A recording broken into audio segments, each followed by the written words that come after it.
নির্বাচনকে কেন্দ্র করে যারা ভোট চুরির প্রস্তুতি নিচ্ছে তারা সফল হতে পারবে না। জনতাকে সাথে নিয়ে তাদের প্রতিহত করার হুঁশিয়ারি দিয়েছেন এনসিপির দক্ষিণাঞ্চলের মুখ্য সংগঠক হাসনাত আব্দুল্লাহ।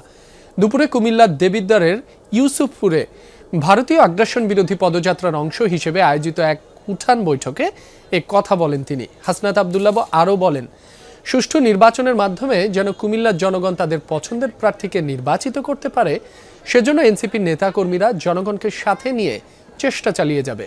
ভোট চুরি করে ক্ষমতায় এলে তাদেরকে জনগণ মেনে নেবে না বলেও হুঁশিয়ারি দেন হাসনাত। এ সময় স্থানীয় এনসিপি ও জামায়াতে ইসলামীর নেতাকর্মীরা উপস্থিত ছিলেন।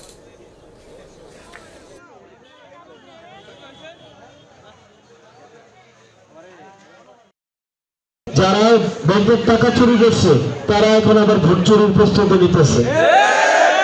নিতেছে না। আমরা কি ভোট চুরি হতে দিব? আমরা